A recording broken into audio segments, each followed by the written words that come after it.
what gratitude does is it keeps you connected to that source which brings things into your life. It keeps that connection open because gratitude comes from love. See, there's two ways to look at things in your life. There's to appreciate what shows up in your life or to depreciate what shows up in your life. And to depreciate it means to complain about it, to whine about it, to resent it because it's not big enough, it's not shiny enough, it's not what I wanted. That's a depreciation. And appreciation, to appreciate, means to have a sense of being grateful for it. And that most people that I have encountered in my life, and it's why I talk about this in commencement addresses and make this one of the secrets, if you will, for success and inner peace along the extra mile. Most people are spending their life looking for occasions to be offended. And when you are looking for occasions to be offended, you are a depreciator. And you will never have any shortage of occasions to be offended. They're out there all the time. There will always be somebody who will dress differently, whose hair won't look the way you think it should, whose clothes won't match, whose language is something that you don't like, whose demeanor is off or whatever.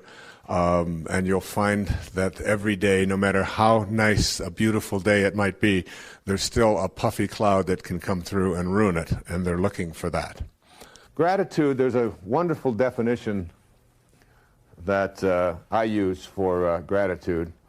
Gratitude is the complete and full response of the heart to everything in the universe.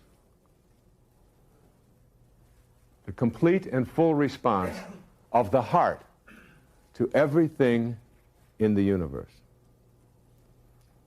And this gratitude disallows feelings of separateness from what shows up.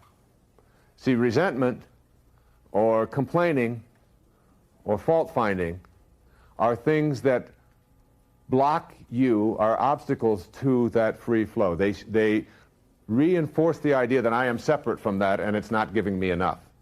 Gratitude for what shows up and expressing that gratitude with affirmations and regular affirmations of it is a way of keeping that channel clear between you and that divine presence. There's a wonderful little old joke about a lady who was on the beach with her grandson, and she's walking along the beach, and all of a sudden this huge wave comes along and picks up the little boy, and he disappears. And she just goes down on her knees, and she just doesn't know what to do. This is my grandson. Please, God, send my grandson back. I can't stay. What has happened? How could this have happened? Oh, please, I'll do anything. I'll do anything. And all of a sudden, another wave comes along and plops him right back down right in front of her. And she looks at him, and she turns around, she goes on her knees, she says to God, he was wearing a hat.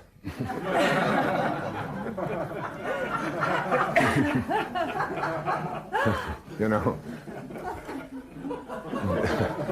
I haven't thought of that story in a long time. This idea is not just, as I said, it's not just good citizenship we're talking about here. It's cultivating this attitude of flow, of allowing, of permitting things to continue to grow in you, because gratitude is love. Now, the hardest part about gratitude for most people is the understanding that you have to also be grateful when things don't show up. And you have to learn, this is the toughest part, you have to learn to be grateful for that which you don't have, and for the suffering that you are going through, and for the experiences of scarcity that seem to be present in your life. Because in essence, until you can be grateful in these moments and understand that you can't have sobriety, generally speaking, without having known its opposite. Everything in the physical plane has its opposite. People who have been through addictions generally know and appreciate and are grateful for those addictions when they transcend them. You won't find very many alcoholics who are in recovery who will say, I resent my addiction days. Instead, what they say is, they were the greatest teachers I ever had. And I couldn't be where I am today without having had those. Now, this is true for all of our experiences. When people say to me, can you really say that you are grateful that your father walked out of your life when you were just a baby? Can you really say that the time that he spent in prison, and the fact that he never sent any money, and the fact that you had to spend early years in foster homes and so on, and away from the rest of your family, can you really say that you're grateful for that? I say, my father was my greatest teacher. I never met the man. And I talked about that on an earlier program. But without my experience of learning to rely upon myself as a young boy, I couldn't, as a grown man, be teaching self-reliance today. Couldn't do it. I wake up every night around 3 o'clock in the morning. And there was a great poet, his name was Rumi, many, many years ago. He said, the morning breeze has secrets to tell you. Do not go back to sleep. Do not go back to sleep. Do not go back to sleep. And many of the books that I've written when I've been awakened, and there's something, what is it? What is it that awakens me? It's like I can almost tell you the exact time. It's like, because in a film I did years ago called The Shift, they show a clock, it's 3:13 a.m., almost to the second. Every single night, there's something. Is that angels? Is that divine source? Is that someone saying, this is your purpose, this is the time, there's no distractions? The thing we most want to say is that we're with you saying that all the time. Mm-hmm. So what's interesting to us is that that's the time that you decide to listen. Right. But there's nobody else around to distract me. And that's the important conversation to have. So what is it about that time? What is it that's happening there that makes you more resonant, that makes you more receptive? And it is that the momentum of your thought has stopped. So there is no contradictory vibration going on within you. So you're more likely to hear. The way we've been defining that most recently is that when you wake up in the morning, you have the potential of being in that highest frequency, because while you slumber, your point of attraction, the momentum of your point of attraction stops. So when you first wake up, before you begin thinking thoughts of what went wrong yesterday or what you have to do today, you're in your greatest potential of that pure positive energy.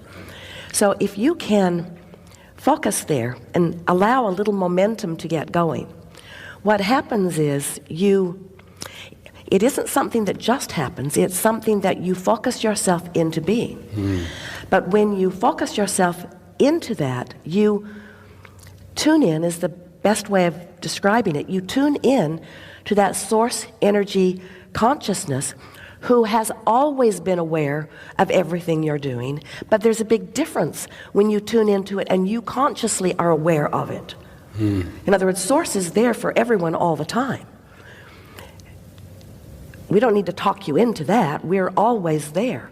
But when you know it, when you're not doing that thing you do that is preventing you from knowing that, that's when you have those wonderful moments. And you can do that all the time. So sometimes you have beliefs that do not serve you. But when you first awaken, those beliefs are quiet enough that you can find a fresh one that comes from source, that is about who you really are and what you really know. Is the reverse of that if you awaken and you have a very positive thought? That is, I'm going to heal myself. Well, that's a wonderful thing. Once you get that momentum going, but if we were standing in your physical shoes, if the thought felt good, we'd think it. We'd think more about it. We'd talk about it. We'd write it down. We would discuss it with others. We would deliberately encourage that momentum. But if it's an easy thought, if it feels uncomfortable, then we would do our best to generalize it. The more specific you become in a thought, the more momentum. The more general you become in a thought, the slower the momentum. Can you have a thought, like I talk a lot about the I am discourses. I am as the name of source, another name for source. if you are feeling weak, but you have a thought saying, "I am strong." I mean, that's one of the lines from the book of Joel. Let the weak man say, "I am strong." If you continuously say, "I am strong," or "I am well," or "I am healed," or "I am wealthy," or "I am positive," or "I'm It makes loving." sense. It makes sense, but there is a effort factor, a backfiring factor that sometimes every subject is really two subjects, wanted and absence of it. So if you are feeling not strong and you say, "I am strong," which end of the stick are you activating? And what we've noticed is the more effort you are applying, usually you're trying to overcome what you've really got going on vibrationally with words. And instead of it working the way you want it to, it works in reverse, because when you're trying really hard, it's an indicator that you're trying to use your words and your actions and your affirmations to compensate for vibration that you didn't get started off on the right foot. We think affirmations are wonderful, but we would make sure that we are feeling really good when we affirm, because the universe doesn't hear what you say. The universe hears what you mean. I wrote a book years ago called Inspiration, using the two words inspire, inspirado, inspire, in spirit. And there was a great teacher on this planet a couple of thousand years ago named Patanjali, and he said, when you are inspired by some great purpose, some extraordinary project, that all of your thoughts break their bonds, your mind transcends limitations, your consciousness expands in every direction, and you find yourself in a new and a great and a wonderful world. Perfect. And then he said, dormant forces, when you're inspired, dormant forces, faculties and talents come alive. And you discover yourself to be a greater person by far than you've ever dreamt yourself to be. It's almost as if you discover yourself to be God or Source or the Tao or Divine Mind or whatever name we place on this source energy that you speak of and speak to us from. Authentic power comes from your soul, that magical place that is always within you. The examples of people who have large amounts of money but are purposeless in their soul are everywhere. Famous actors and actresses plagued by drug habits, committing suicide at what others thought of as the peak of their careers, divorce rates among the very wealthy skyrocketing along with painful courtroom squabbles over who gets what. When you're on purpose, doing what you know you are here for, and forgetting about what will come into your life in the way of money and wealth, then ironically, money and wealth arrive in your life in amounts sufficient to provide you with a life of prosperity. And this is real magic in action. I can say this because it has always worked for me. When I chased after money, I never had enough. When I got my life on purpose and focused on giving of myself and everything that arrived in my life, then I was prosperous. What follows are some guidelines that you can use as you start to befriend your own miracle-making potential. First, of course, is to disdain all disbelief. Send scarcity out of your mind and refuse to have those kinds of thoughts. When an old, habitual scarcity thought begins to enter your consciousness, simply say, "Next." It will remind you that the old thought is now finished, and you are entering a new, prosperous thought process. Using "next" as a magic word will remind you to get on with the magic of believing, rather than the anguish of doubt. Study the world of matter, of all material possessions at the subatomic level. Begin to note that everything material is nothing more than empty space when viewed from a closer perspective. See the folly of making that material world your master. Just like your thoughts, the material world is limitless. It is without beginning and end, totally abundant and totally available to you if you know what your true purpose here is. Develop a trust in your intuitive inner voices. It has been said that those who are classified as lucky are essentially those who go with their hunches rather than what others have prescribed. If you feel a strong inner inclination to change jobs or to try a particular investment, then place more trust in that hunch. This is your divine guidance encouraging you to take a risk, to ignore the ways of the herd, to be the unique individual that you are. Learn to trust your intuition and allow your physical body to travel the path that you are feeling within. Work at replacing thoughts within you that reflect the scarcity consciousness.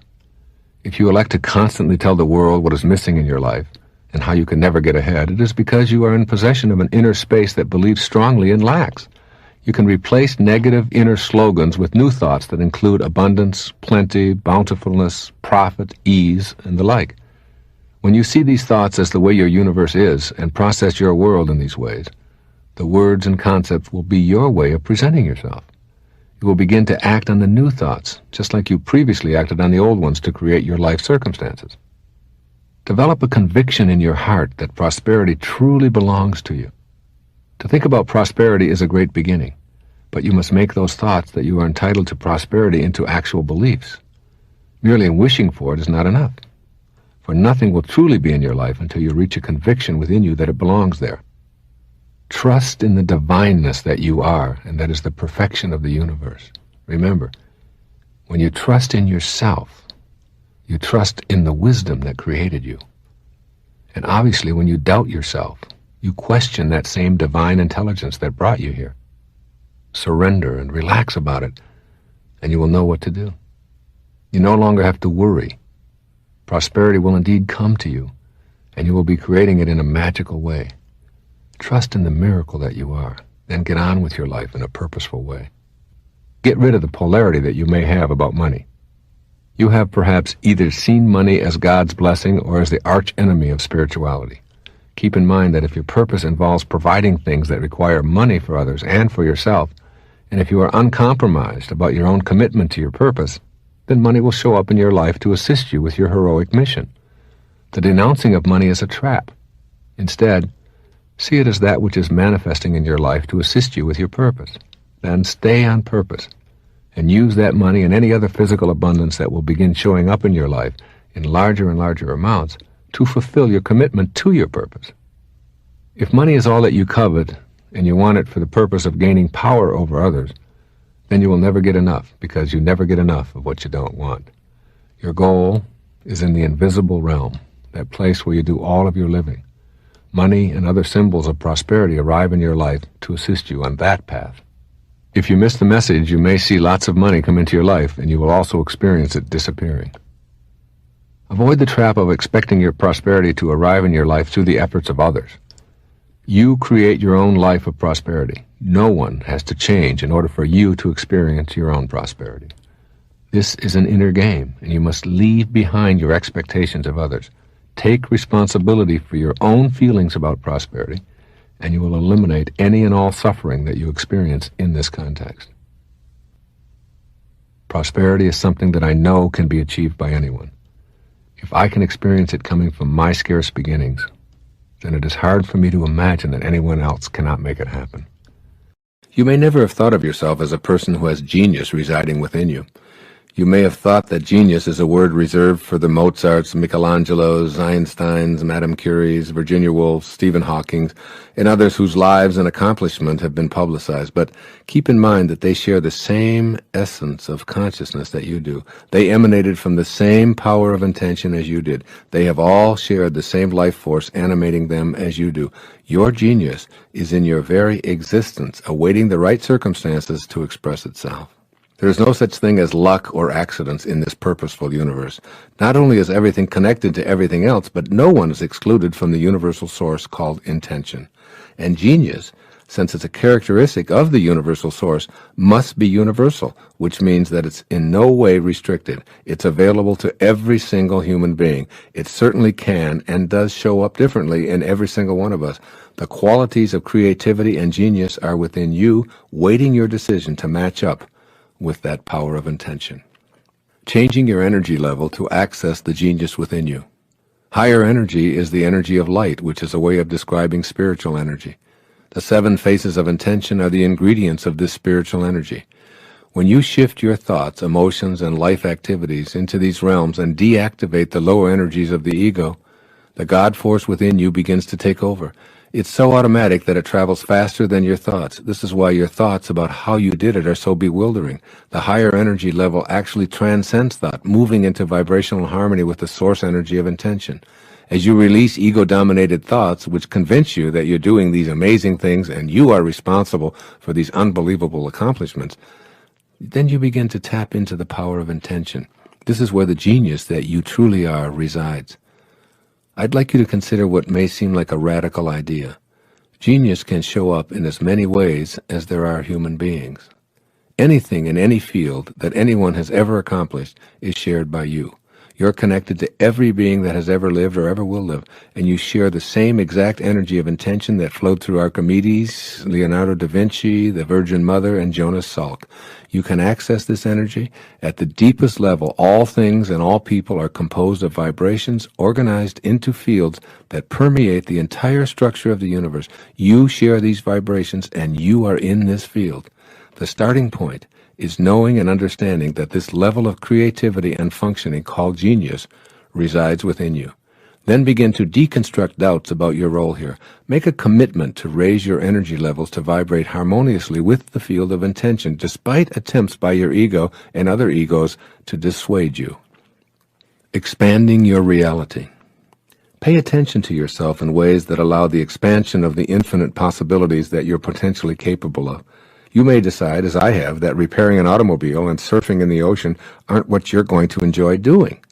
You leave these activities to others, and you use your genius to engage in pursuits that please and attract you. Expand your reality to the point where you pursue what you love doing and excel at it. Involve yourself in the high energy levels of trust, optimism, appreciation, reverence, joy, and love.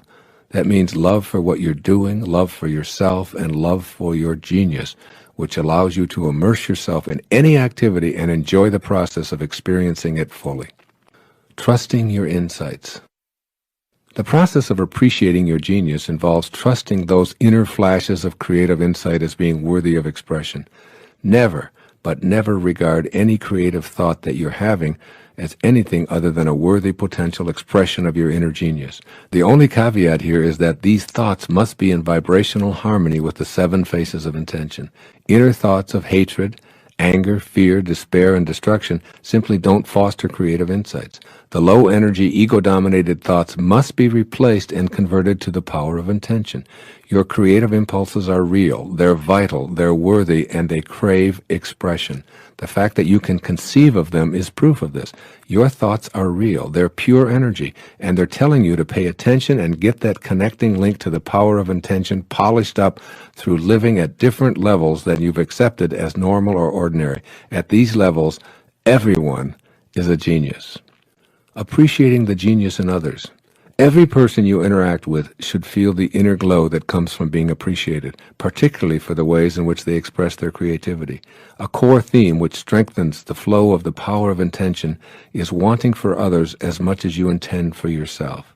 Appreciating the genius in others attracts high levels of competent energy to you. By seeing and celebrating the creative genius, you open a channel within yourself for receiving the creative energy from the field of intention. These kinds of events of people walking by and saying, "Is this your strawberry ice cream?" And you say, "Wow, I was just thinking about that. Ooh, what's going on? How did that happen? Where did that come from?" Or you're thinking about your sister and you're just having a conversation with her. You haven't seen her in 5 years and you go to the phone and she's calling, or, you know, endless numbers of these kinds of synchronistic events that almost like you have a collaboration with fate they become more frequent, they become more noticeable, they aren't something that you say, "Oh, how could this happen? Isn't that interesting?" Or it's just chaos, because there's no such thing as chaos, no, is there? It's only the appearance of chaos. There is nothing in chaos. It's like when you go to, say, let's say you go to New York City, and the best example I can use of chaos is Grand Central Station. Okay, yeah. So everybody is going hither and thither every which way and what, and you think it's chaotic. But each person is going to a specific destination. And not only that, if you were to announce a track change from track 11 to track 10, you'd see a further intensification of the chaos. But in fact, it is an elaboration of the underlying order. So in all this seeming chaos, there's an underlying order.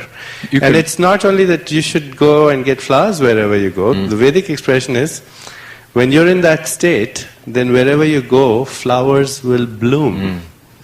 Yeah. You don't have to wait for them. You choose where you want to go, and the flowers will bloom on your path. Yeah, I believe that. I mean, I know that. I do. And I've seen it happen, and I believe you can take this kind of consciousness and make it work not only for you but for those around you or for the world, that the thoughts, the images, the vision, the ability to manifest, to create what you want for yourself. You see, if enough of us in the world believe, for example, in a nuclear holocaust, just taking it to something that affects all of us and certainly all of our children who are going to inherit this place from us. If enough of us believe that exists, doesn't it? I mean, that's a consciousness. And if enough of us believe it, we will collectively begin to act upon that consciousness, that fear, if you will. Because fear is really, to me, there's like fear and love in there. You know, I mean, hate isn't the opposite of love. Fear is the opposite of love.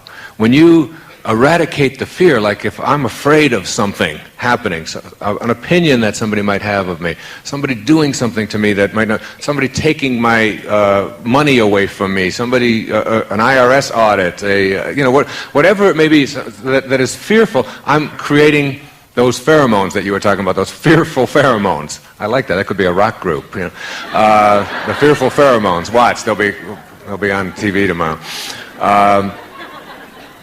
You create that. When I have that fearful thought, I find myself, I use a technique that I'm writing about in Real Magic where I just say, I use the word next. Just like, okay, here's that thought, and I say to myself, next. Like that thought, I don't need that fearful thought, or that fearful thought is going to create the very thing that it is that I'm anticipating. So I just remind myself of next, and the stress inside, the anxiety, whatever, seems to dissipate, and I substitute fear with love, with harmony, with bliss, with ease, with whatever you want to call that. And the minute that I do that, the minute that I just shift that thought, my physiology changes. I am creating molecules with my mind that create love and harmony instead of fear, and the problem is gone. Unconditional love is really nothing more than the absence of fear. The ego is where fears originate, with constant messages that you are incomplete and need more, that you need to win to be better in comparison to others. With its unceasing pressure, the ego keeps you in a constant state of turmoil and anxiety. Here is where all fears are birthed and nurtured within you. To accept unconditional love as your premise for living, you will have to tell the ego that there is no need to prove anything, and that all you want or hope for is already here. With this kind of declaration, fear is removed from your life and is replaced with love. Remember the biblical quote, "Perfect love casteth out all fear." Human beings are multidimensional. We don't get that. We think we're just one-dimensional. Maybe two we'll get in. We don't see that there's 18, 20, 50, hundreds of dimensions that are all part of this transitional process called humanity. And that when you get this inside of you, that death is no longer anything to be terrified of. It's just you understand, you know, it isn't a belief, it isn't a faith, it isn't a religious thing. It's an understanding that you can't kill thought. And form never dies. It is always just in transition. And if you just ask yourself the question, am I a body with a soul, or am I a soul with a body? And if you know that you're a soul with a body, if you know that you aren't this body, and that you've been in many bodies already. You've been in this little body, and then in this 12-year-old body, and this 18-year-old body. You've been in all these bodies. When there's no form left to any of them, you take on a whole new approach to this terrifying thing called aging or dying. I had to address the Florida Council on the Aging last week. I was the keynote speaker. And I got up there and I said, and there were all of these people who work with aging people and all of these older people and so on. And I got up and my opening line was, "You've asked me to be the keynote speaker on a subject that I don't believe in. I don't believe in aging. You can't age thought. You can't age spirit. You can't age divinity. You can't age feeling. You can only age form. And I know that's not just me. And that's what this whole thing is about. That's really what we're talking about. Understanding that who you are, because you can't touch, feel, grab, and do all that stuff you can do with that pile of bones and gristle and veins and things like that. And because you can't get a hold of all of that, doesn't mean that it doesn't exist, any more than the wind doesn't exist because you can't get a handful of it. No one has ever seen the wind. You can't see wind. You can't hold wind. You can't smell wind. You can't touch wind. You can only see the results of wind. That's all. You know that wind exists, but nobody's ever seen wind. How can you do that? So it exists independent of whether you can touch it or grab it or not. And as you get into this awakening process, this highest level that frees you from all of the stuff that immobilizes most people, all of the anguish, all the depression, all of the having to get ahead, all of the accumulation anxieties, all the type A behavior and the hurry sickness that we suffer from, that stuff becomes something in the past that is just thought. It's just there. And you'll never, ever be knocked around by it again. So thought is an endless energy that goes on and on. And if you know that that's who you are, this ability to think. And for the skeptics, I would suggest to you that what you do is you think about everything that's ever happened to you up until this moment and understand that all of it, up until right now, in this moment that you are alive, is in the realm of thought. You can't touch any of it. You can't have any of it. And yet it's very real for you. You can get very emotional about it. You can have experiences through that thought, but you can't ever have it. You can't ever touch it in the form sense. So that your whole experience of your past up until this very second is all in thought and nothing more. Right? And yet it's very real. And then I would say to you that to think about everything that's going to happen to you from this second on, and to understand that that's also nothing more than pure thought. You can't have any of that. You can't touch tomorrow. You can't get a hold of your goals. You can't have those and dissect them and treasure them. You can't take tomorrow's BMW and drive it. That's all just thought. And yet you can also have the experience within your form, within yourself, through thought. So your whole past and your whole future are all thought. So that only leaves you with now. Then what you do is you look at now, and you look at all the things that are important to you, that you want for yourself. And you start with your children and your wife or your husband and your co-workers and your parents and all of these people, and you understand that the only way you can ever experience them in the moment is through thought, through your mind. You can't do it any other way. You can't get behind their eyeballs and be them. That's the limitation of form. So you can only do that through thought. And then you take all of the stuff that you want to accumulate, and you begin to see that that's only thought too. That's only thought. You can't be a diamond. You can't be a new house. You can't even have it. You can't even own it. It is only in your mind that you do something with it, and you can experience it, but you can't have it. Now you get to this place where you understand there are no limits on me, because I can think anything I want. Now you're looking at new rules. New rules. Here are the rules. There are no such thing as cause and effect. Now, we live by cause and effect in form. You do this, and it causes this, and physical form is altered by this and that. But in thought, you don't have to have a cause and effect. In other words, if you're doing something in thought, and you want to change the thought to something else, or if you're right now in Chicago, but you want to be in Afghanistan, you just go there. You can go there, and you don't have to get on a train, and you don't have to fly. You don't have to do any of that. In thought, you don't have to have cause and effect. That place of no limits is how you start looking at everyone and everything in the universe. And you begin to look at all the stuff that we get really hung up with owning, and you start saying to yourself, if it's in my life, it's fine, and if it's not, that's okay too. And you look at your relationships, and you find out that almost everything you fight about, you're fighting about stuff that doesn't even exist, isn't even real for you. What's real is just how you think and what you fill yourself with. And if your thoughts are harmony and ease and serenity and love, and that's all you have to give away, then that's what you start giving away. You can be anything, you can do anything, you can go anywhere. I think of it like an actor on a stage. You sort of see your form going through these motions. Like we produce a series of tapes, all right? So that's one of the motions that it goes through. In order to do that, we got to fly to Chicago. In order to do that, you got to drive through rainstorms. And you just sort of watch your form go through all of these things. But there's another part of you, the real divine part of you, the real you, that sort of just stands back like an actor on a stage and says, these are just emotions that I'm going through, but that isn't really me. I'm much more divine and much greater than all of that. I'm much bigger and grander than all of that. And you start seeing the perfection behind everything that you're doing. And you never worry again about your form wearing out or about dying or any of those things. They become meaningless. And that's who you are. That which never changes. And if you ask any of the spiritual masters who've ever walked among us, any teacher that will come your way, they will teach you that reality is the part of you that is eternal. And when you live there, you abide in an absence of fear. And you begin to know that life itself is a sublime experience. And there are no accidents in it at all. That this is an intelligent system that we are all a part of. And that intelligence, whatever you want to call it, flows through each and every one of us. And the same intelligence that moves a star across the sky moves a thought across your mind. The same intelligence allows the seedlings to sprout. And will take a little seedling and have treeness in it, just as a little drop of human protoplasm has you-ness in it. And it has a future pull.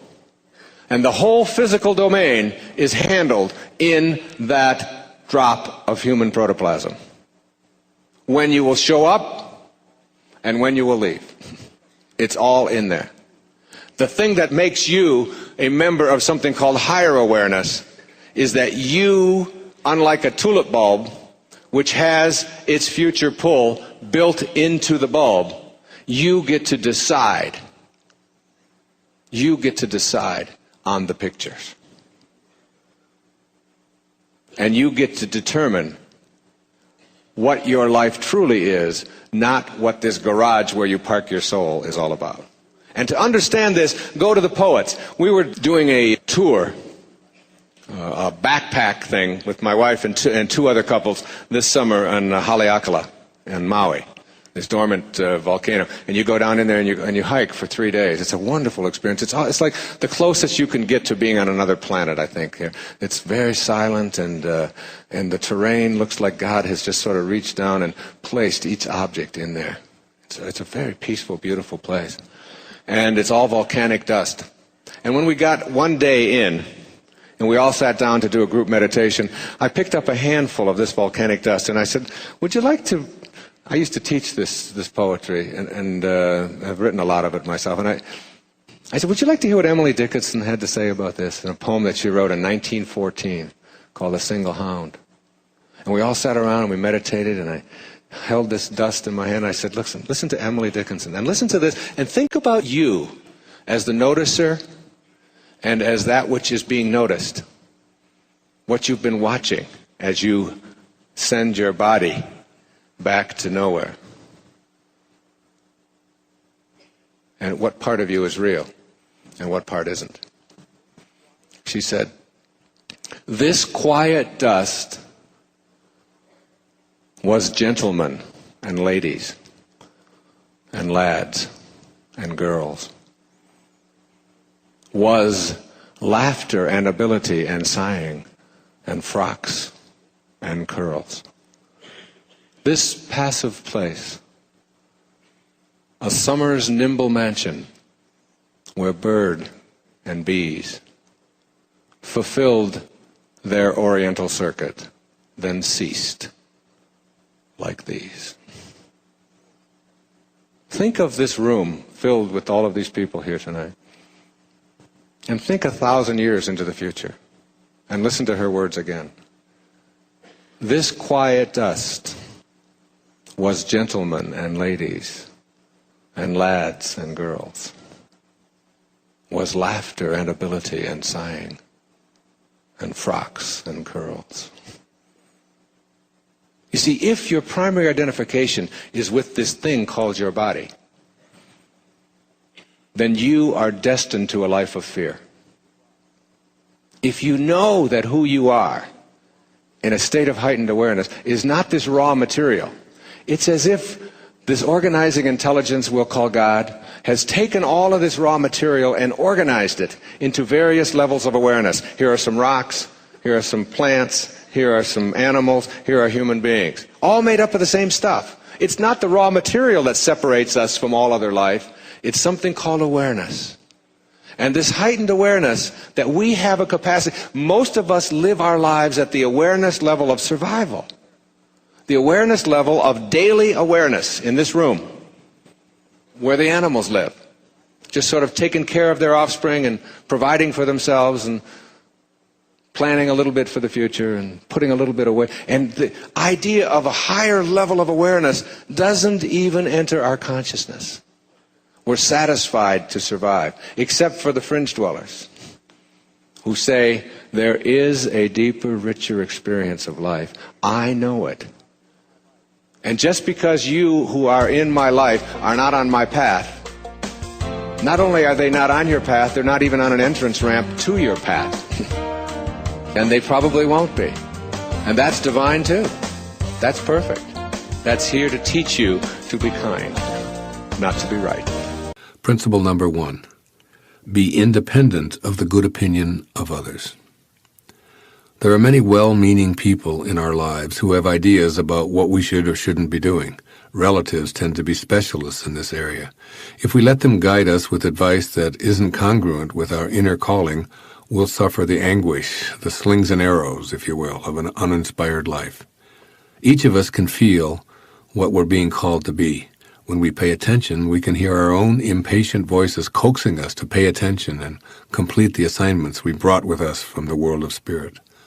But when we allow the opinions and dictates of others to determine what we're doing or what we're going to be, we lose sight of our objective to live an inspired life. We need to determine for ourselves exactly how much we've allowed others to decide issues such as what we do, where we live, with whom we live, and even how we're treated. We must know that absolutely no one else truly knows and feels what we're here to accomplish. So we must give ourselves permission to hear our inner guidance and ignore the pressure from others. Principle number 2. Be willing to accept the disapproval of others. Logically following the previous principle, this one notes that we're going to incur the disfavor of many people when we follow our inclinations to be in spirit and live the life we came here to live. This isn't a selfish or a cynical attitude. When we begin to follow our ultimate calling, there will be a lot of resistance. In fact, the purpose of the slings and arrows sent our way is to get us to change our mind and be reasonable, which translates to, do it my way. However, as we gain the strength to ignore the pressure to conform, resistance will diminish and ultimately change to respect. When we steadfastly refuse to think, act, and conform to the mandates of others, the pressure to do so loses its momentum. Principle number 3. Stay detached from outcomes. Inspiration doesn't come from completing tasks or meeting goals. In fact, that's the surest way to have it elude you. Returning to spirit, you see, is an experience of living fully in the present moment. Our purpose in life isn't to arrive at a destination where we find inspiration, just as the purpose of dancing isn't to end up at a particular spot on the dance floor. The purpose of dancing and of life is to enjoy every moment and every step, regardless of where we are when the music stops. Yoga Master Sri Swami Sivananda offered the only worthwhile goal I know of when he said that the goal of life is God realization. Now here's a goal that I can live with. After all, this allows me to live in spirit every moment of my life, while simultaneously thinking ahead to the next God-realized moment and the next.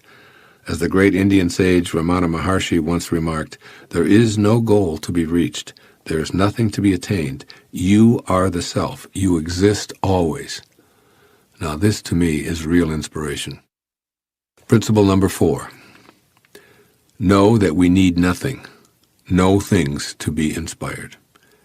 We came into this world of boundaries from a formless energy field of spirit. We arrived here with no thing, no things. We'll make our exit with no things, nothing. And our purpose, God realization, requires nothing, no things. We are all that we need to be inspired and living on purpose, and the things that continue to flow into our lives are just symbols of the unlimited abundance of our source. In other words, these things have no value in and of themselves because everything in the physical world is changing and will dissolve back to nothingness anyway. When we tune in to what we know rather than what we see, we immediately find that every thought of God is repeated throughout the universe. We can watch as some things enter our lives and others leave, all the while remaining in spirit, knowing that all of those things have nothing to do with our state of inspiration. We need nothing more to be inspired, since we're connected to spirit already. The ancient Persian poet Omar Khayyam offered us these words: which summarize this principle that we don't need another thing to be inspired. It's all right here, right now. He said, "Forget the day that has been cut off from thy existence. Disturb not thyself about tomorrow, which has not yet come. Rest not upon that which is no more. Live happily one instant, and throw not thy life to the winds." Principle number 5. Don't die wondering.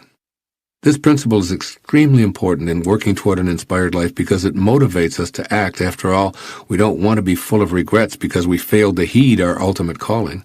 Attempting to do something, even if it doesn't succeed, is inspiring because we don't tend to regret what we do, we regret what we didn't do. Even following a futile attempt, we're inspired because we know that we gave it a shot. It's wondering whether we should or shouldn't try something that leaves us feeling stressed and incomplete. Principle number 6. Remember that our desires won't arrive by our schedule.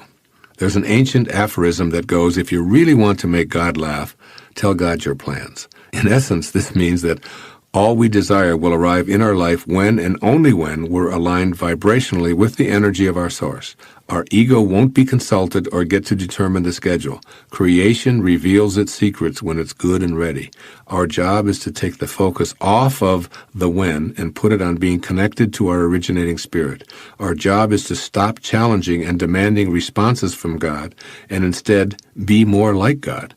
Our job is to understand and accept that all of the things that show up in our life, which we often find contradictory or troublesome, are there because we've attracted them. And we need to have these obstacles in order to clear an opening for our true spirit purpose to emerge. We can let go, surrender, and remind ourselves that all is in divine order. We're much more successful when we allow inspiration to flow in on God's terms than when we're impatient and demanding. As always, our job in God realization is to become more like God. That means surrendering to the timetable that's always perfect, even when it seems to be full of errors. Keep these 6 principles handy and access them anytime you find yourself lacking inspiration. Remember, too, that we're called to this world of inspiration, which beckons us to let go and let God. And then it's necessary to begin to look at how you can unbond yourself from your past wounds. The inclination to bond to our wounds rather than move past them traps us in a constant state of feeling unworthy. A person who has experienced traumatic events in life, such as incest or abuse or sexual molestation or the death of loved ones or traumatic illnesses or accidents or family disruptions or drug addictions, can become bonded to them and replay them for attention or pity. Very often the tale of these woes is told with a sort of urgency for the listener to know how horrible the wounding was and still is. The ego uses this energy as a power play in individual and group situations to encourage discussion of one's struggle to survive the wounding. This can keep individuals from advancing spiritually and reinforce the image of themselves as unfortunate. The tendency to bond with the wounds of our lives reminds us of how unworthy we are of receiving anything that we really would like because we remain in a state of suffering.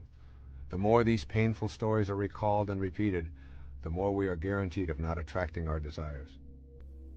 Notice your body when it is wounded. An open wound actually closes up quite quickly.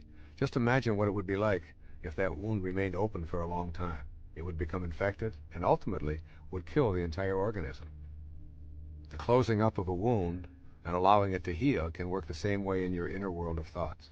When you go backward and continuously relive your pain, including labeling yourself incest survivor, alcoholic, sexual abuse survivor, you do so because of your inner experiences of bitterness. This harvest of bitterness keeps you from feeling worthy. So don't lead with your injuries. Deal with them and ask family and friends to be compassionate while you are grieving or recuperating. Then ask them to kindly remind you when it has taken on the form of a predictable response. The way out of bonding to your wounds is through forgiveness. Forgiveness is the most powerful thing you can do for your physiology and your spirituality. Forgiveness means that you fill yourself with love and you radiate that love outward and refuse to hang on to the venom or hatred that was engendered by the behaviors that caused the wounds in the first place.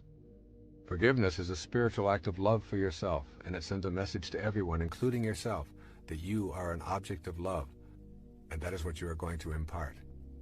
Feeling worthy is essential to being able to attract to yourself what you desire. It is simply a matter of common sense. If you don't feel that you deserve something, why would the divine energy that is in all things send it your way? Let's look at a plan for adopting and honoring your worthiness to receive and attract from the divine source. The word inspiration literally means to be infused with spirit. In spirit, if you will. Practice doing what you love and loving what you do each day. This puts you in spirit and literally provides you with the enthusiasm for being a worthy recipient of God's grace. The word enthusiasm comes from the Greek root entheos, to be filled with God.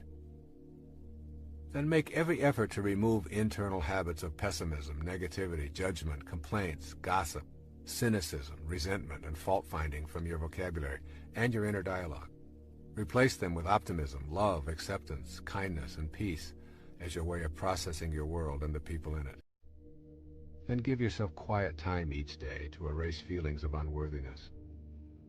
And also read spiritual literature and poetry and listen to soothing classical music whenever possible. I have found that simply reading the poetry of Walt Whitman or Rabindranath Tagore or Rumi puts everything into a more sacred perspective for me. This beautiful poem from Khalil Gibran's The Prophet is an example of such literature.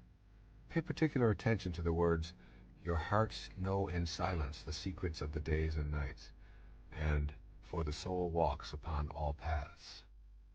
Here's Khalil Gibran on self-knowledge. And a man said, "Speak to us on self-knowledge." And he answered, saying, "Your hearts know in silence the secrets of the days and nights, but your ears thirst for the sound of your heart's knowledge.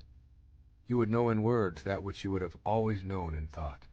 You would touch with your fingers the naked body of your dreams. And it is well you should. The hidden wellspring of your soul must needs rise and run murmuring to the sea, and the treasure of your infinite depths would be revealed to your eyes, but let there be no scales to weigh your unknown treasure, and seek not the depths of your knowledge with staff or sounding line, for self is a sea boundless and measureless. Say not, I have found the truth, but rather, I have found a truth. Say not, I have found the path of the soul. Say rather, I have met the soul walking upon my path. For the soul walks upon all paths. The soul walks not upon a line, neither does it grow like a reed. The soul unfolds itself like a lotus of countless petals. Allow yourself to be surrounded by things of beauty as much as possible. Each evening I leave my typewriter and I go out to the beach and I experience the magnificence of the sun setting over the Gulf of Mexico. To be a part of this sunset fills me with a sense of home beyond this planet and opens me up to the deeper nature within myself. I could never feel unworthy of the grace and munificence of the universe when I'm immersed in such beauty. Virtually any experience of beauty has a tendency to remove doubt about your own divinity and connection to the ultimate truth that is in everything and everyone. And then practice kindness toward yourself and others as frequently as possible. Give up your need to be right and to win in favor of being kind, and you will soon know the bliss of inner peace. Remember, your highest self only wants peace. When you are practicing kindness, peace shows up right on schedule. When you are at peace with yourself and your world, you know that you are a worthy recipient of all that comes your way. Make it your own special mission to be kind to others each day at least once, and to extend the same privilege to yourself as much as possible. Also, begin to process the universe as a friendly rather than an unfriendly place. Place all of your wounds from the earlier stages of your life into the category lessons for life. Remember, for every act of evil, there are a million acts of kindness. This universe runs on the energy of harmony and balance. Breathe in that energy and breathe out the ideas of your being life's victim. And finally, say it over and over until it registers. I am what I am, and I am worthy of the abundance that is the universe and all that is in it, including me.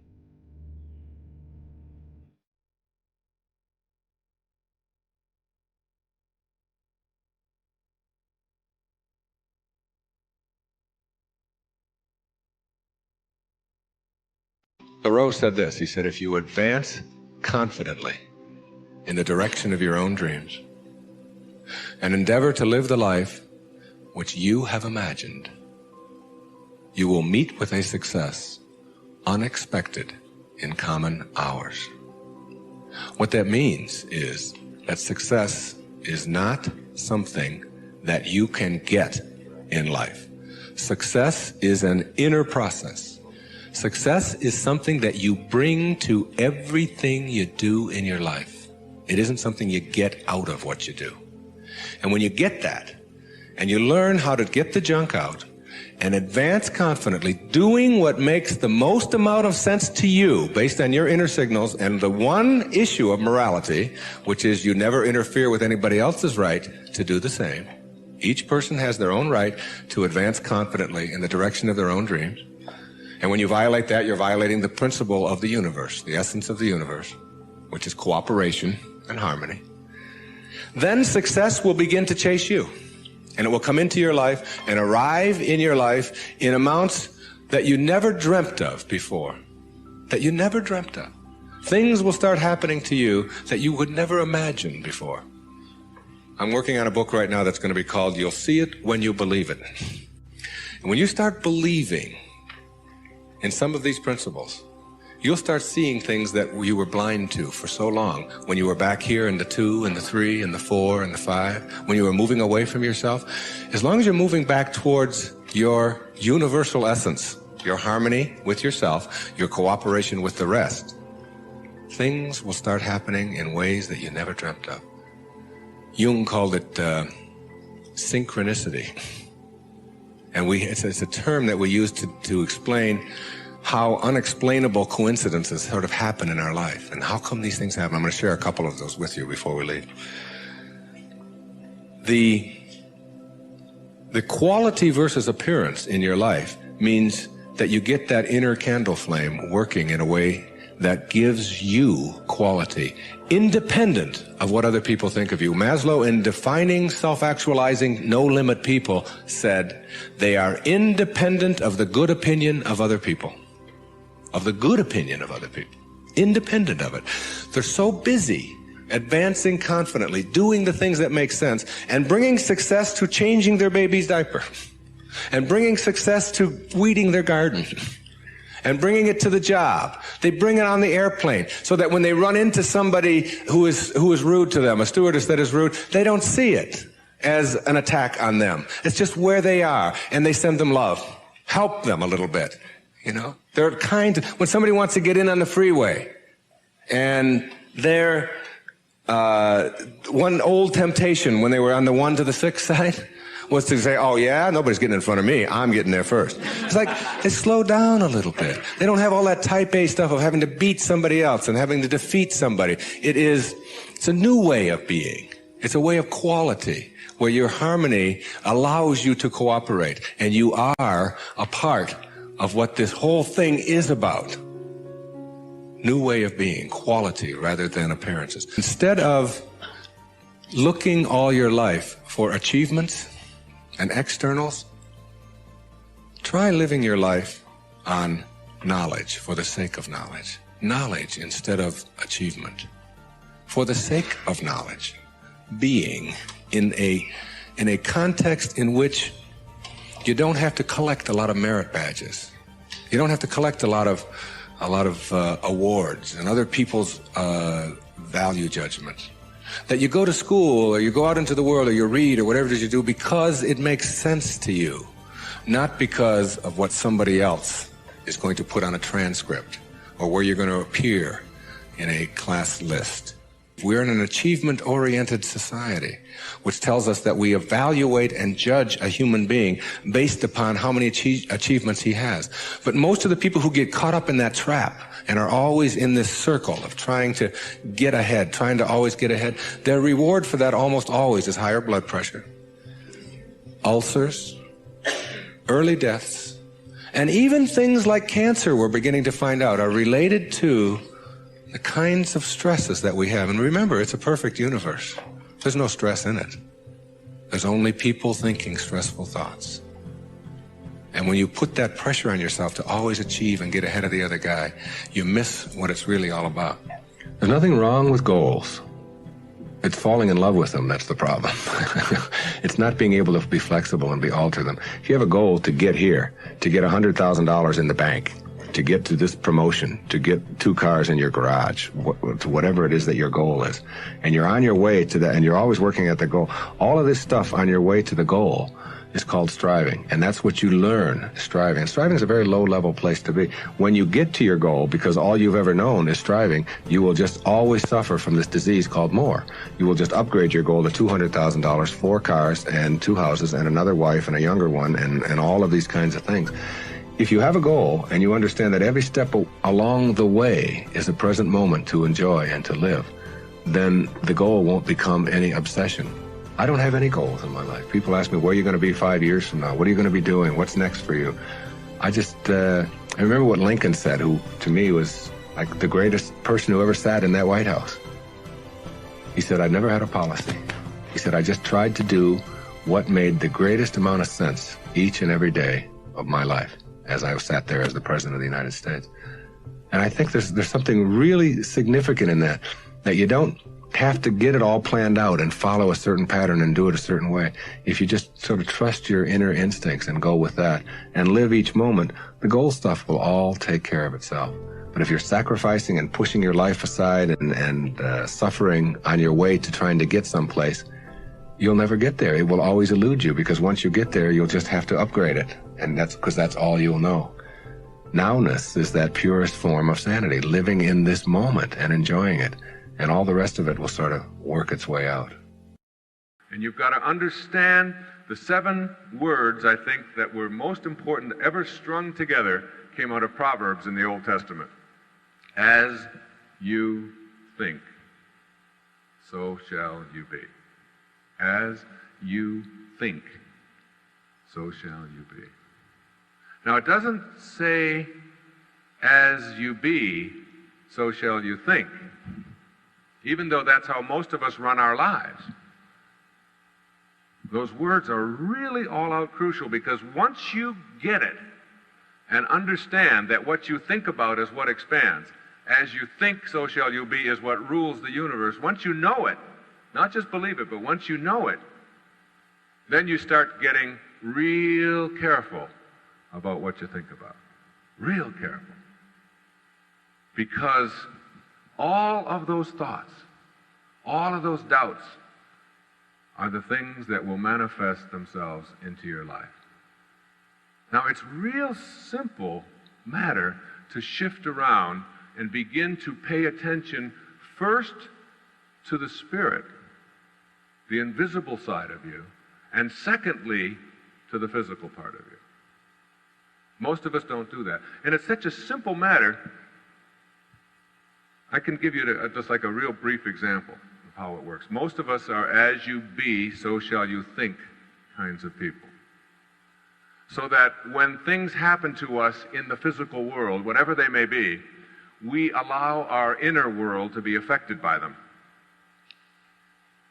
And so between my office and my home, it's a 17-mile drive that I make every day, twice a day. Now, there was a time when I would get in my car, when I was an as you be, so shall you think kind of person, when I didn't understand the simple words that James Allen wrote in the last century when he said, circumstances do not make a man, they reveal him. The circumstances of our life reveal the kinds of choices that we've been making.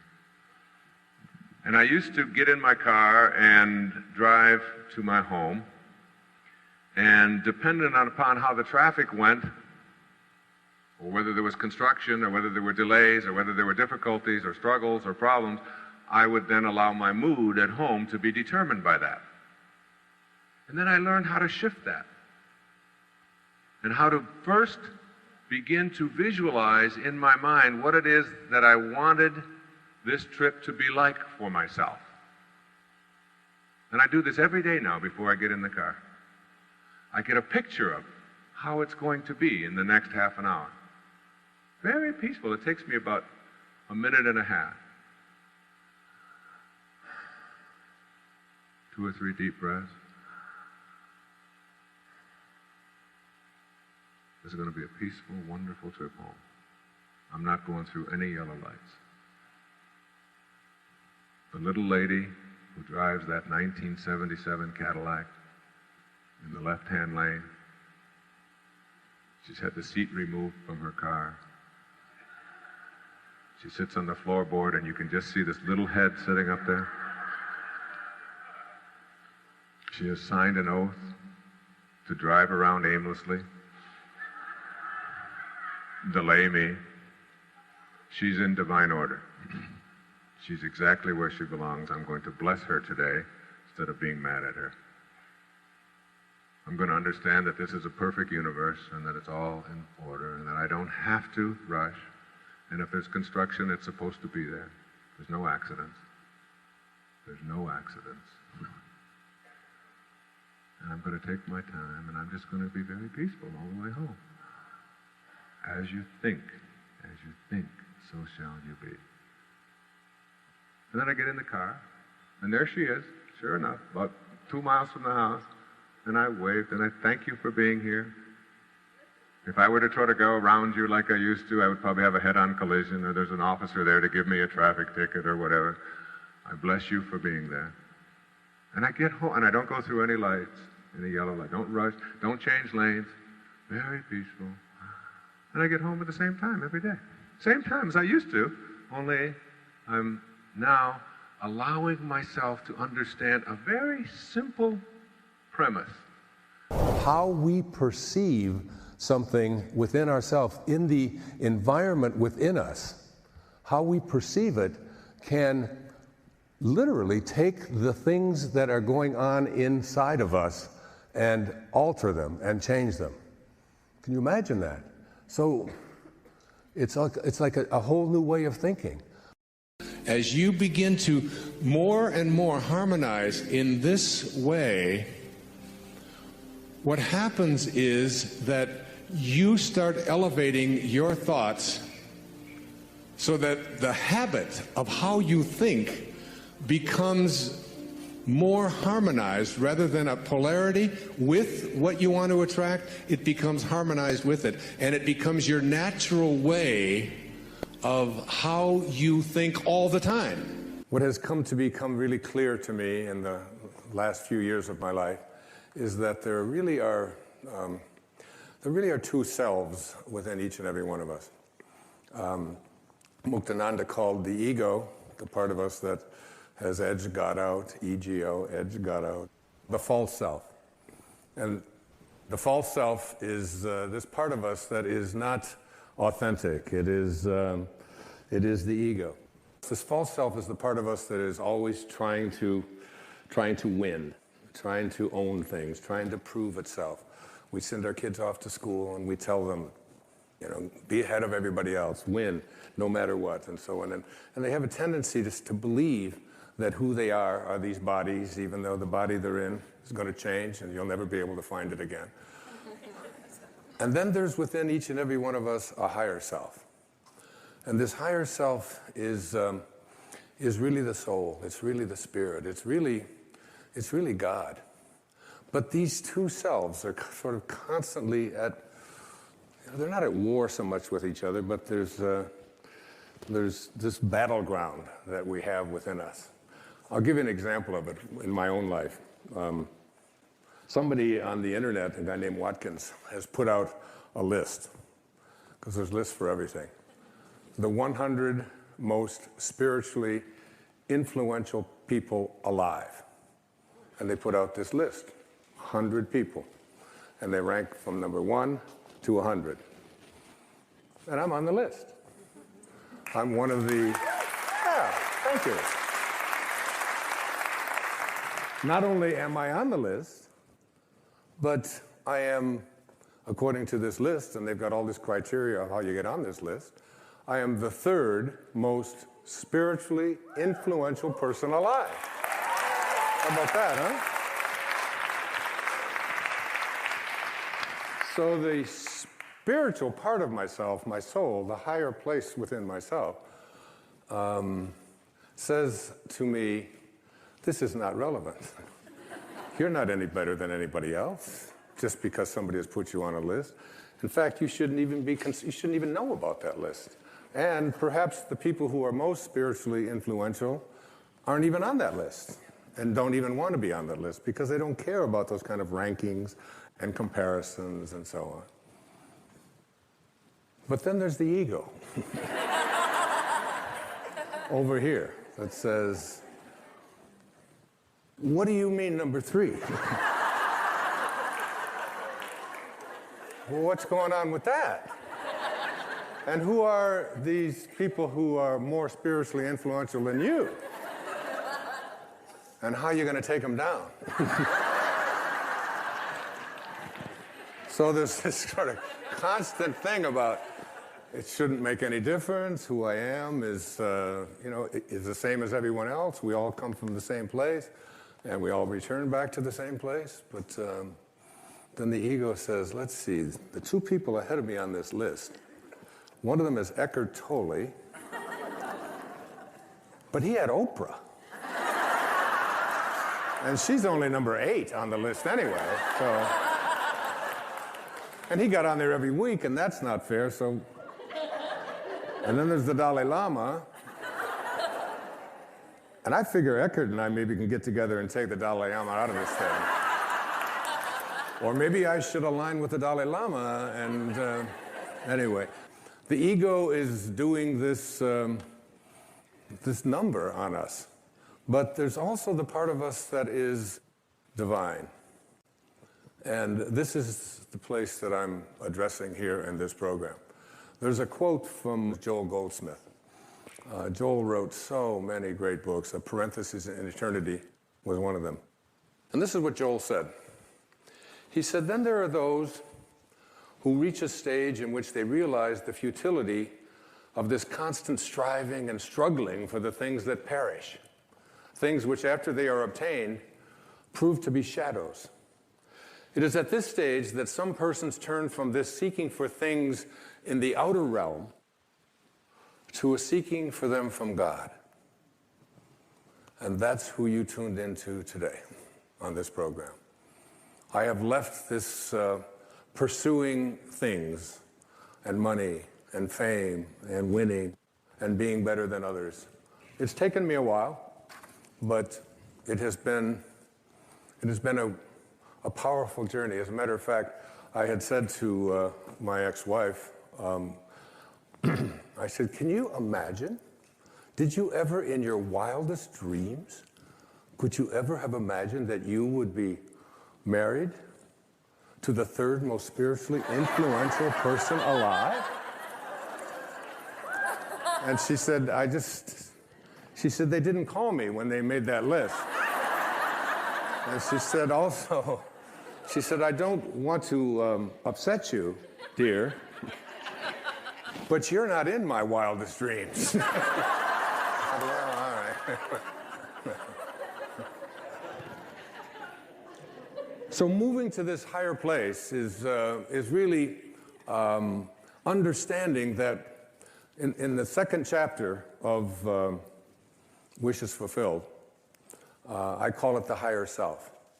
And it gets defined very specifically by this great Bulgarian teacher. His name was Omram Mikhail Ivanov. And he was teaching what's called the initiatic sciences. And I have had his teachings show up in my life in a very powerful way. I've studied his writing. I've listened to many of his recorded lectures that took place back in the 50s and 60s and 70s. And I brought a quote of his that I'd like to share with you. Our higher self is perfect, omniscient, and almighty, a fragment of God himself, a pure, transparent, luminous quintessence. I love that. I love great writing like that. And that within each and every one of us, there is a place inside of each and every one of us that is all-knowing, that is almighty, that is actually a fragment of God. He then went on to say, the Creator has planted within every creature a fragment of himself, a spark, a spirit of the same nature of himself. And thanks to this spirit, every creature can become a creator. And this means that instead of always waiting for their needs to be satisfied by some external source, human beings can absolutely work inwardly by means of their own thoughts, their own will, and their own spirit to obtain nourishing, healing elements that they need. This is why he said to all of us, "The teaching I bring to you is of the Spirit, of the Creator, and not of matter." A spark that is in each and every one of us. Your emotions are the inner experience that tell you how much of the divine energy you're summoning for the manifestation of your desires. Feelings can be measuring tools that gauge how you're doing in the manifestation process. An exceptionally positive emotional response indicates that you're summoning the divine energy of intention and allowing that energy to flow to you in a non-resistant manner. Feelings of passion, pure bliss, reverence, unmitigated optimism, unquestioned trust, and even illumination indicate that your desire to manifest success and abundance, for example, have an extremely strong pulling power from the universal source directly to you. You must learn to pay close attention to the presence of these feelings, agents which are in charge of how you clean and purify the connecting link to intention. These emotions tell you precisely how much of the life force you're summoning and how much pulling power you have going for you at that moment. Your feelings indicate how well you're attracting the energy necessary for the fulfillment of your desires. Strong feelings of despair, anxiety, blame, hate, fear, shame, and anger, they're all sending you the message that you want success and abundance, but you don't believe it's possible for you. These negative feelings are your clues to get busy and balance your desires with those of the universal mind of intention, which is the only source of that which you desire.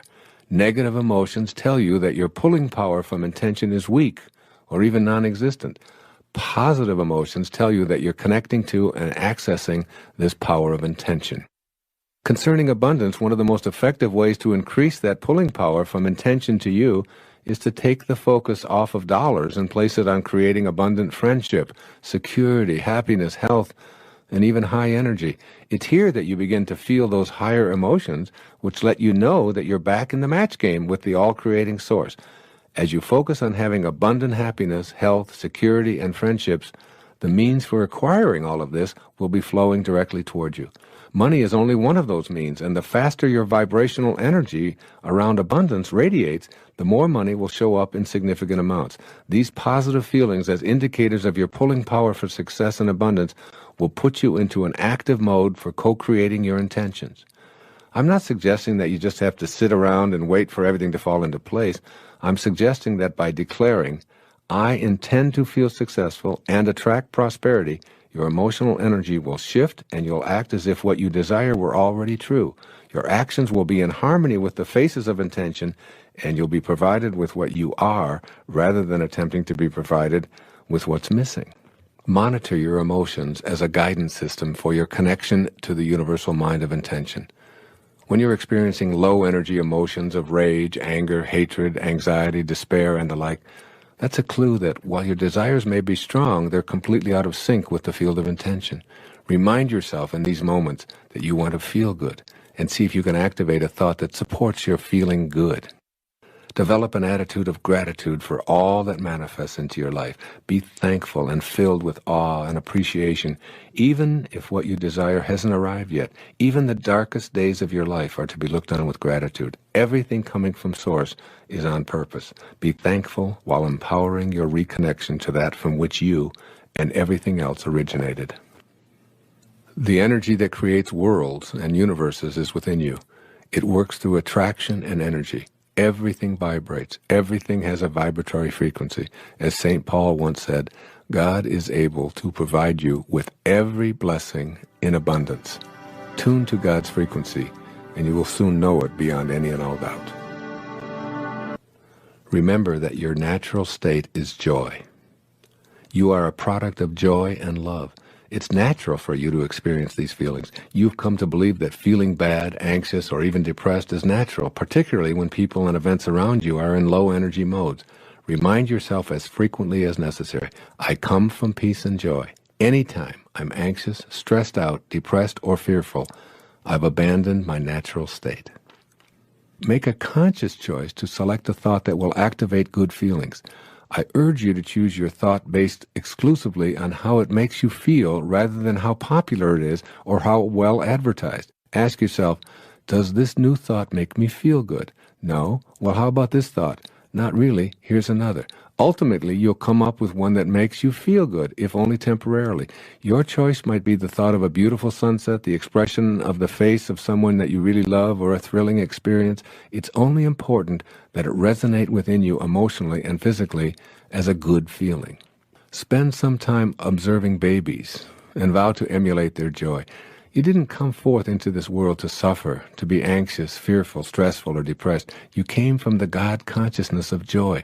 Just watch little babies. They've done nothing to be so happy about. They don't work, they poop in their pants, and they have no goals other than to expand and grow and explore this amazing world. They love everyone. They're completely entertained by a plastic bottle or a goofy face, and they're in a constant state of love.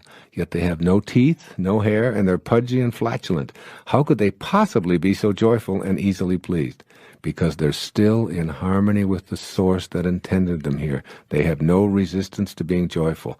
Be like that baby you once were in terms of being joyful. You don't need a reason to be happy. Your desire to be so is sufficient. Rabindranath Tagore, one of my favorite spiritual teachers. I slept, he says, and dreamt that life was joy. I awoke and saw that life was service. I acted, and behold, service was joy. It can all be joy in your inner and outer worlds. Sleep and dream of joy, and remember above all else, you feel good, not because the world is right, but your world is right because you feel good. So this business about forgiveness, now, I want to tell you that whatever you got going for you in your life, in the way of animosity, or bitterness, or anguish, or pain, or whatever, towards any other human being on our planet, whoever they are and what they've done, that the toxic reaction to that bitterness, it will never let go of you. That forgiveness is like the greatest motivator, if you will, in the world. Towards anyone or anything, hanging on to anything painful or hurtful and so on, I personally believe you've got to let go of. Not only do you have to let go of it, you don't have to make any phone calls, you don't have to let anybody else know that you're doing it. In your heart, you have to purify yourself in such a way that you just simply say, love is forgiving. And that's 2 words, and it's 1 word. When it's 1 word, it's love is forgiving. All right? And that's what it is. You must forgive. And it's also forgiving, so you don't ask anything back of it. After I did that, my whole life became so clear and so focused, and where I was going became so evident, and I left there and I outlined my book the following week. And let me tell you that I have never had a dream about my father since. I have never had a moment's anguish of any kind toward him or anything that he has done. In fact, I am completely at peace with him, and I send him love wherever he is. Whatever is going on in who he is and where he is and what it is, it's all fine. It's all okay. In fact, without those experiences that were the result of some of the things that he had done, my opportunity to help so many people and to create wonderful things for others, including myself, would never ever have materialized without that. And I see that, and I see the need for that, and I believe in it. And I also want to say to you, whatever you got inside of you is not the result of what anybody else puts there. It's the result of what you decide to have inside of you. Think for a minute about an orange. And when I've given this analogy many times, you take an orange and you squeeze it as hard as you can squeeze it, just, all right? And what comes out? These are easy questions, folks. Honest, don't look puzzled. Everybody passes, all right? Nobody fails tonight. What comes out is orange juice. But the question is, why, when you squeeze an orange real hard, does orange juice come out? And the answer to that is because that's what's inside. These are really easy. They get easier. All right? Now, does it matter who squeezes? Does it matter what instrument you use? Does it matter what time of the day you do it? Does it matter how you do it? When you do it? No.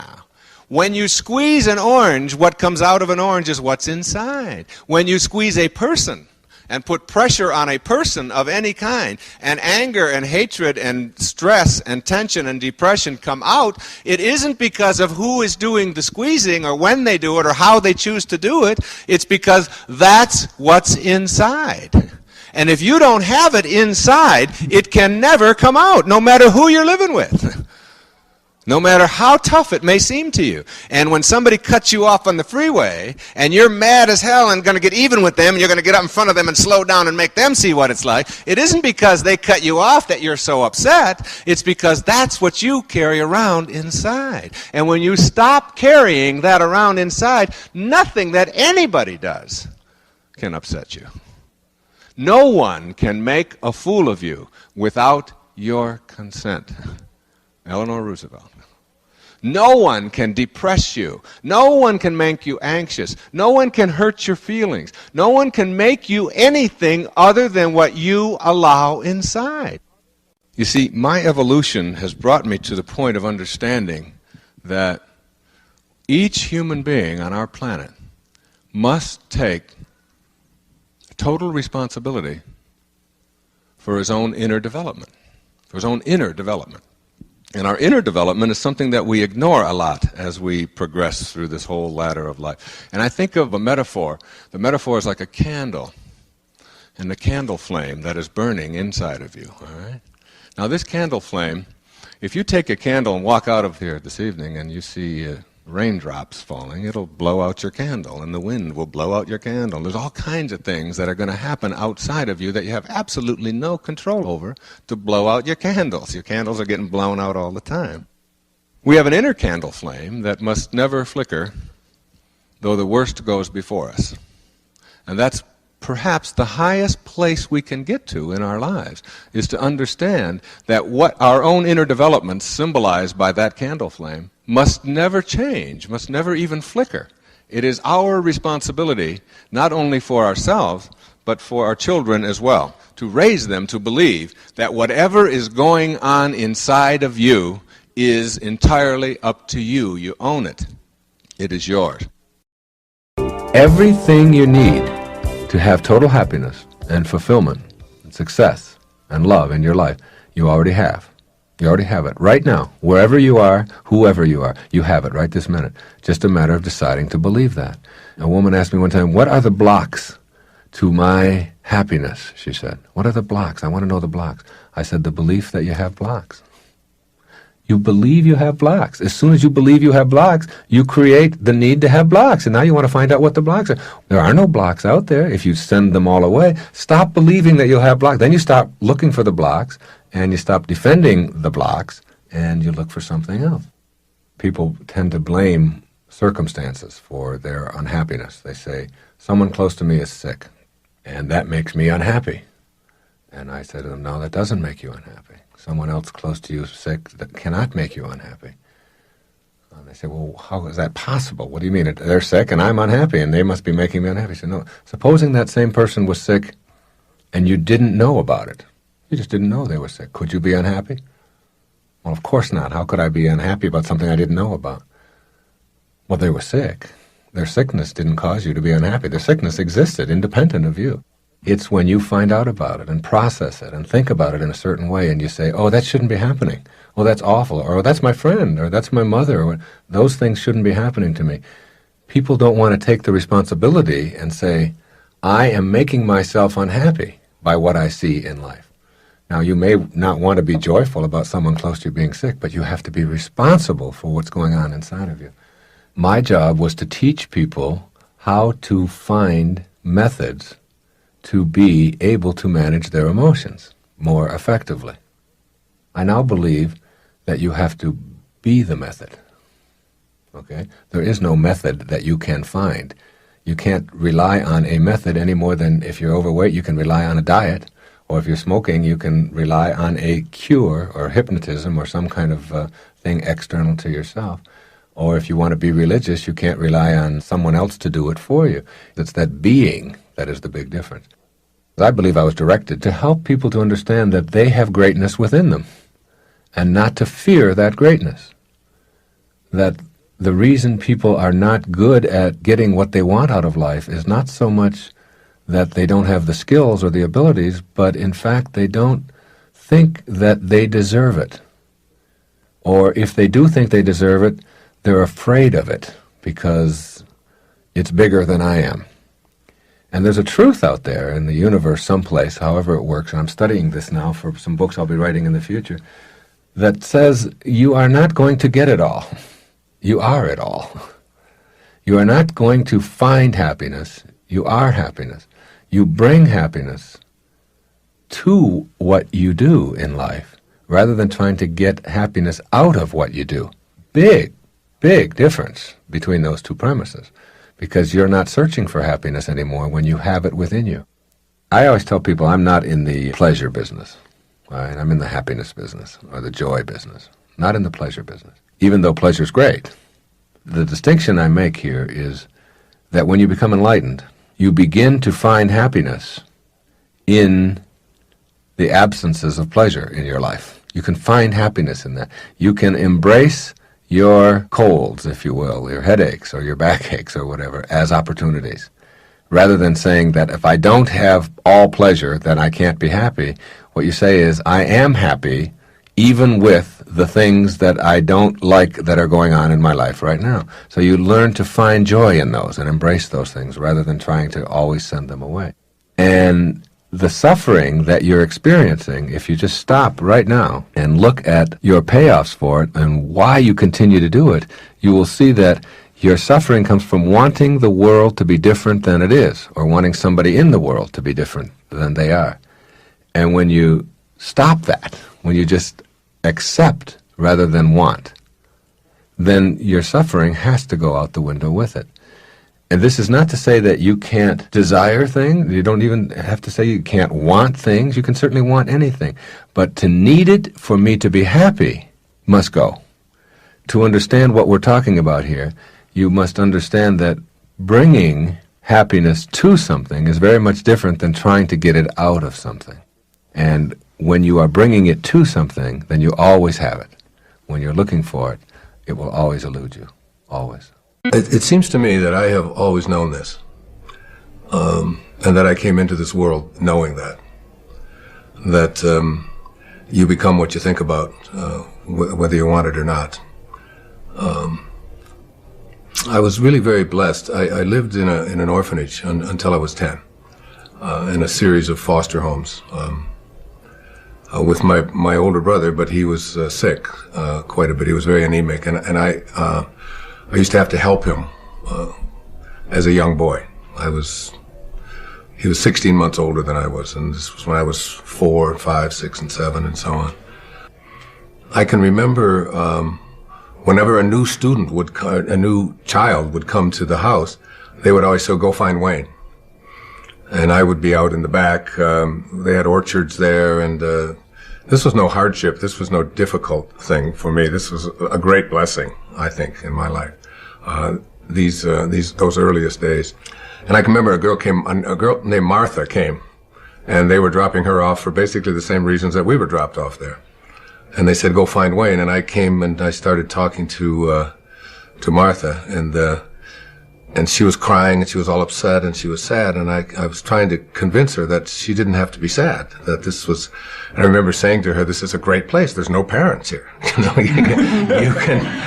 You can do pretty much anything that you want. I mean, you've got a lot of freedom, and we're going to have a great time." And I can remember being in school, at the public school. It was a numbered school. They didn't even name them in that day. It was PS number 127. And one time, we were out on the playground, and all the kids were all upset. And I said, "What's wrong?" And they said, "Well, the teacher said this is the worst class that she ever had." And she was so all upset, and she was angry, and she was hurt. And I said, "Well, why would you allow her opinions to have anything to, if this is her hardest day, then her life is just easy." And I can remember talking to other people about, all you have to do is change the way you think. And it goes from being a miserable experience or a tough experience or a hard experience to one that you can do anything that you want with. And when my mother got our family all back together again when I was 9, almost 10 years old. And I can remember her telling me what it was like when I was just a baby, when I was just like an infant, that I was the one child that could make everybody else laugh at times when everybody else would. She said we were waiting for a bus one time when we were just real babies, before I went into the orphanage.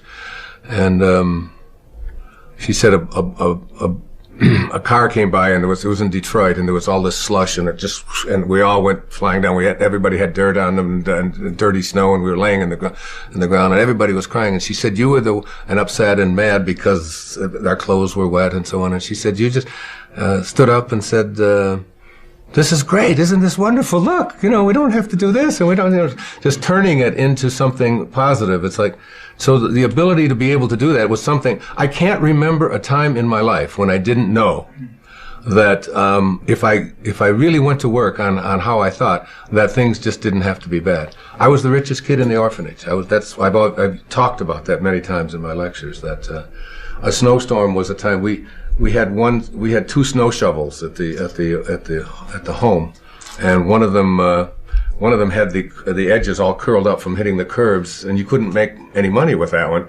So the other one, when it would snow, I would go downstairs and I would take the good snow shovel and I would put it under my bed, and I'd sleep with it right with me in the bed so that nobody else would get it.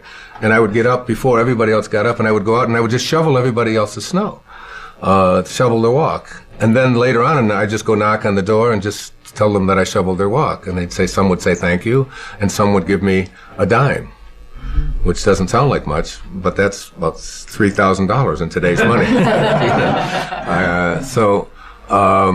And when I found out that soda pop bottles, for example, were worth 2 cents each, that if you took them back, you could get 2 cents back, that was just like one of the great awarenesses and awakenings of my life, because I would follow people around who were drinking a Coca-Cola and say, you almost done with that? They said, well, no, I'm not going. Well, just whenever you're ready. I just followed them and said, we'll walk until, and we had a coal bin where we lived because it was coal furnaces, and we filled that coal bin with soda pop bottles, and I would take it back.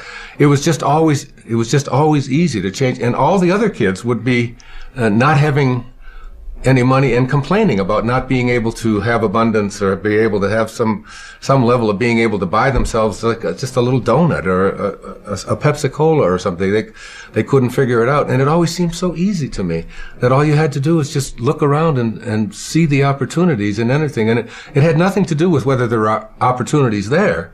There always are opportunities. I'm 67 years old. I have never, ever been unemployed, or even can't even deal with the concept of unemployment. It isn't that I've had no job. I've always had more jobs than and it isn't because I've been through all good economic times. There've been some pretty sour economic times over the last 50 years or so.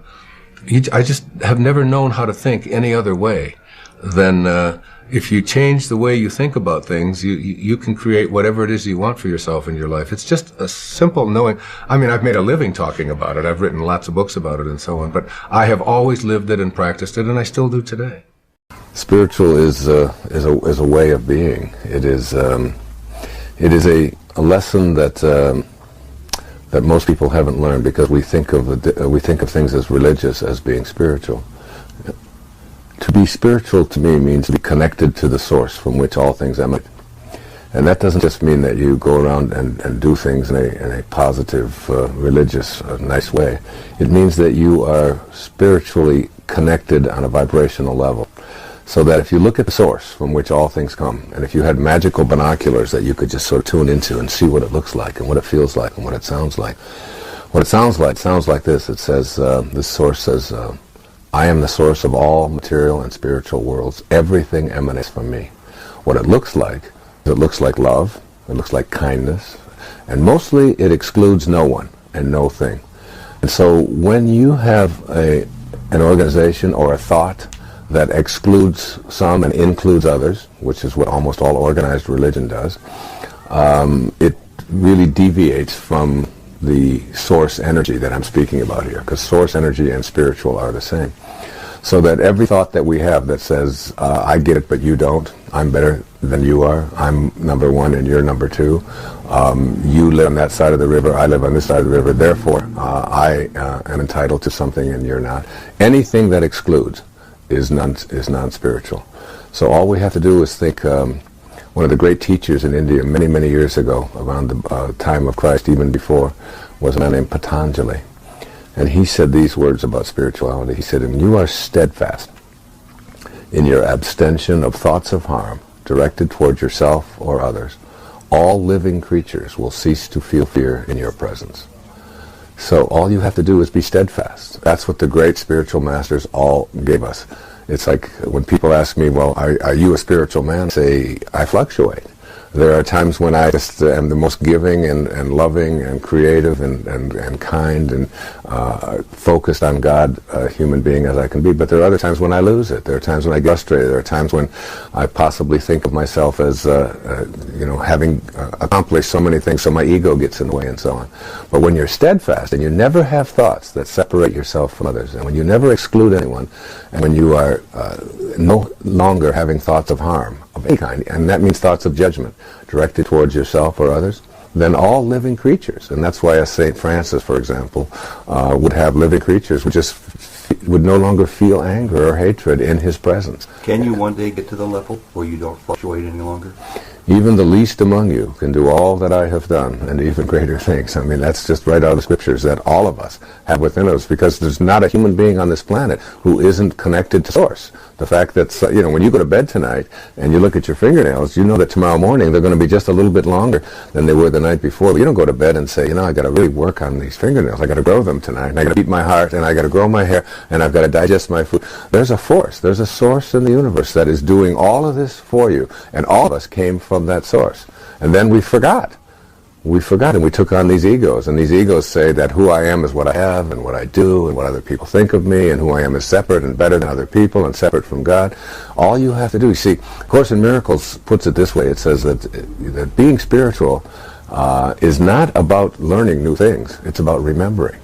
So it goes like this: the memory of God comes to the quiet mind. It cannot come where there is conflict.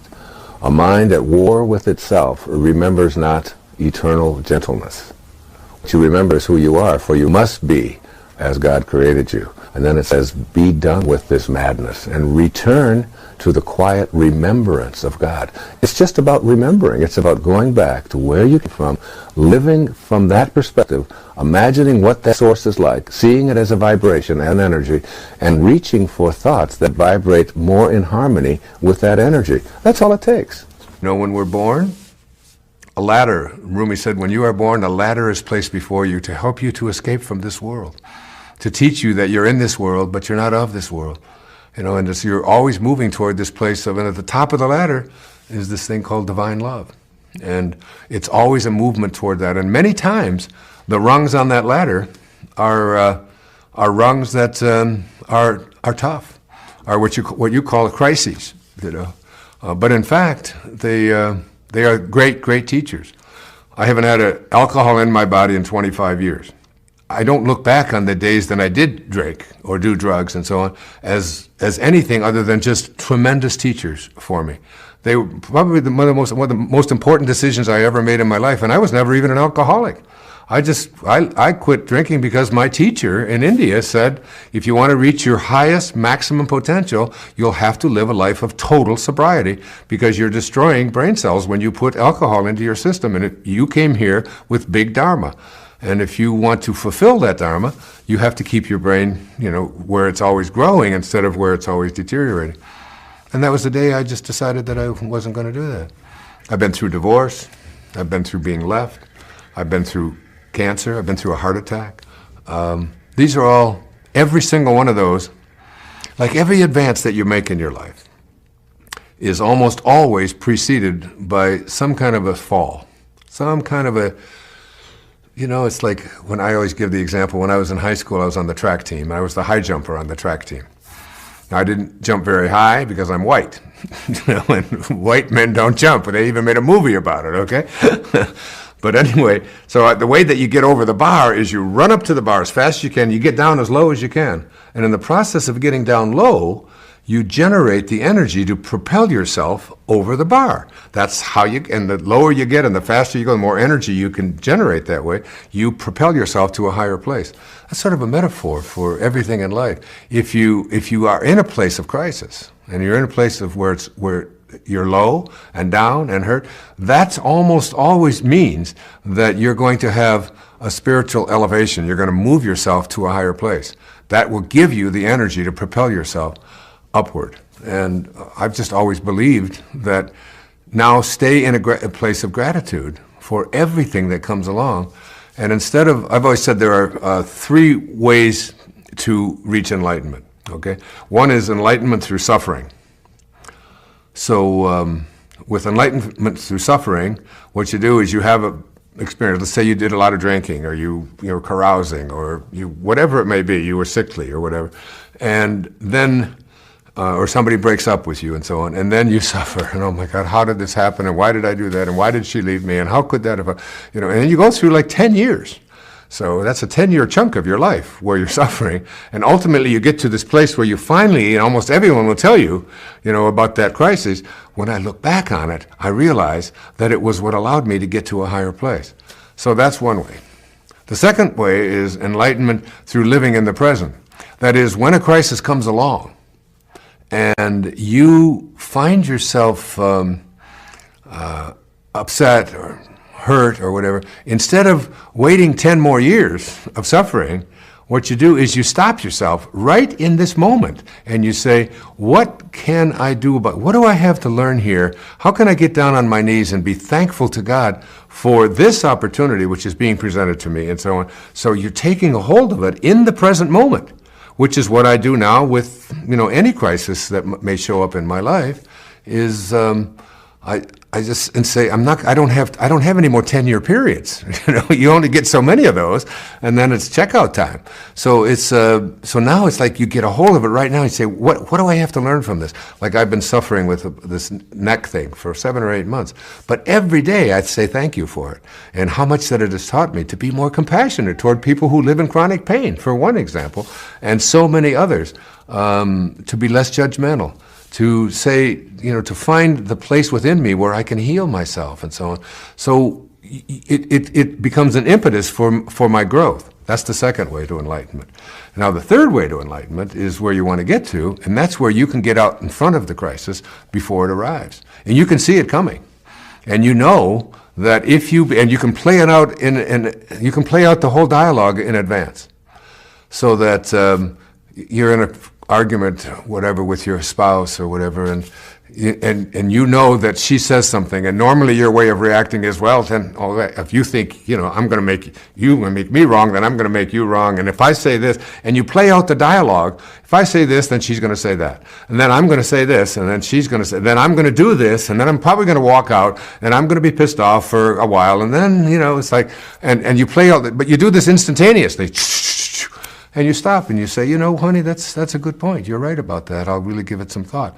And it doesn't matter. You have a choice to be right or to be kind, and you just pick kind. It's just very simple. Nothing changes. She's still wrong. At least in your mind she is, or whatever. But you're free. You're free. And so you've gotten out in front of it.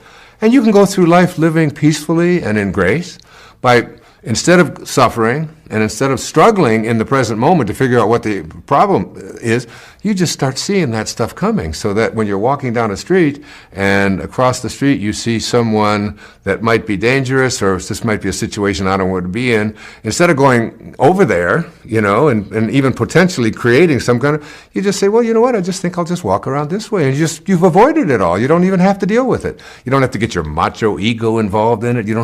You're just simply getting to a point where you can anticipate this, since there's no time in the universe anyway, then you just let the time thing go, and you just create for yourself exactly the world that you want to be. And as I've said hundreds and thousands of times, it's on my stationery, when you change the way you look at things, the things you look at change. The world is a different world when you look at it from, like this neck thing that I have. I look at it totally differently than I would have even 10 years ago. And now it's just grace. It's just grace, and whatever it is I'm to learn from it, I'm getting.